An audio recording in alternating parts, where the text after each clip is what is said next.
सहारनपुर पाकिस्तान के खिलाफ भारतीय सेना के ऑपरेशन सिंदूर के बाद से सिंदूर शब्द सुर्खियों में है। फिल्मों से लेकर सिंदूर से जुड़ी हर छोटी बड़ी चीज के बारे में बात हो चुकी है। आज बात सिंदूर की खेती की करेंगे। भारतीय संस्कृति में सिंदूर की अपनी जगह है। हर हिंदू सुहागिन के पास ये जरूर होता है। सिंदूर ऐसी चीज है जो लगभग हर गांव और गली मोहल्ले में आसानी से मिल जाता है। हम सभी इस बात से वाकिफ हैं कि सिंदूर चूना, हल्दी और मरकरी को मिलाने से बनता है। लेकिन क्या आप जानते हैं सिंदूर का पौधा भी होता है, जिसे कुमकुम ट्री या कैमेलर ट्री कहते हैं। इसके फल से पाउडर और लिक्विड फॉर्म में सिंदूर जैसा लाल डाई बनता है।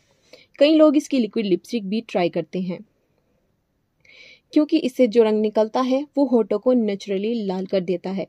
सिंदूर का पौधा दक्षिण अमेरिका और कुछ एशियाई देशों में उगाया जाता है।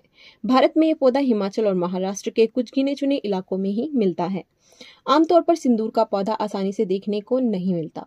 सिंदूर के छोटे पेड़ से एक बार में 1 से 1.5 किलो सिंदूर फल निकलता है। इसकी कीमत 500 रुपये प्रति किलो से अधिक होती है। इसका पेड़ 5 फीट ऊंचा होता है। सिंदूर के पेड़ से जो फल निकलते हैं उनके बीजों को निकालकर उससे नेचुरल सिंदूर तैयार किया जाता है।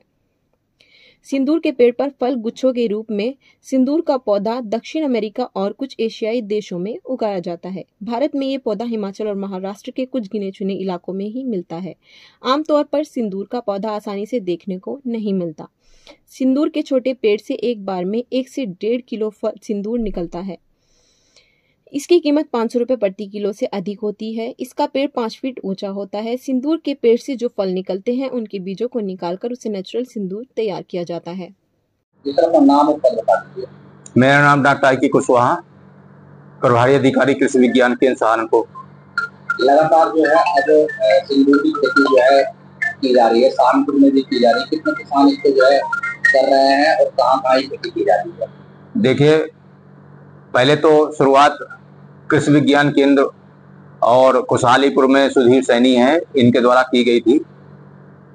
पिछले 3-4 साल पहले की बात है।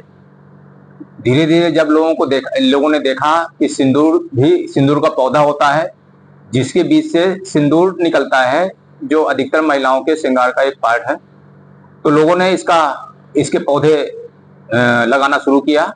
तो अभी फिलहाल हमारे जनपद में किसानों ने एक दूसरे के देख देख के लगभग 4-4, 5-5 पौधे, लगभग 10 से 15 किसान ऐसे होंगे जो अपने घरों में, घेर में, खेतों की मेड़ों पे लगाए हुए हैं।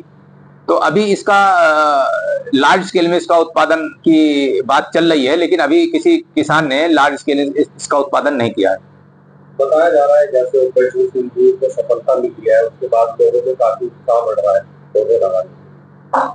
नहीं, ऐसा नहीं है। ये तो कि अगर उसको हम जोड़ते हैं तो ये अभी ठीक नहीं है, क्योंकि वो अलग चीज है, ये अलग चीज है। ये सिंदूर एक पौधा होता है और इसी के बीज को आज से नहीं है, बहुत पहले से जो हमारे गांव में पहले महिलाएं थीं, इसी सिंदूर से अपना श्रृंगार करती थी।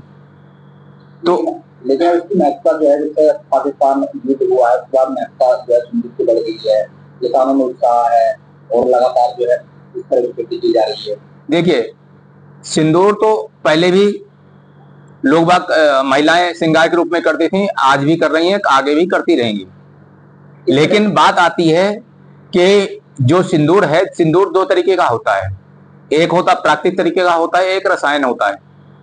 तो अगर ये देखा गया है, जैसे मेरे पास भी कुछ फोन आए हैं, तो उन्होंने पूछा कि क्या सिंदूर भी पौधा भी होता है जिसके बीच से सिंदूर निकाला जा सकता है? तो इतना जरूर हो सकता है कि सिंदूर जो अभी ये अभियान चला उससे ये सिंदूर पॉपुलर तो हुआ है, लेकिन ये भी हो सकता है कि उस सिंदूर को इससे भी आगे भविष्य में जोड़ सकते हैं, इतना हो सकता है। लेकिन अगर ये कहें कि तभी पॉपुलर हुआ है तो ये गलत है। किस तरह की लागत इसमें आती है और किस तरह की क्या भाव? लागत कुछ भी नहीं है। रेतीली की जमीन में पैदा होता है जहां ज्यादा पानी नहीं लगता है, और एक पौधे से जो फूल होता है उसी के बीज बनते हैं। उसको अगर हाथ से रगड़ देंगे तो उसमें अंदर सिंदूर जैसा निकलता है। वो नारंगी टाइप का थोड़ा होता है, हल्का सा लाल टाइप का, तो उसको जो है ग्रामीण महिलाएं उसको अपने श्रृंगार के रूप में कर सकती हैं। तो अगर इसकी खेती अपने जिले में पॉपुलर हो जाए तो एक किसानों की आमदनी का जरिया बन सकता है।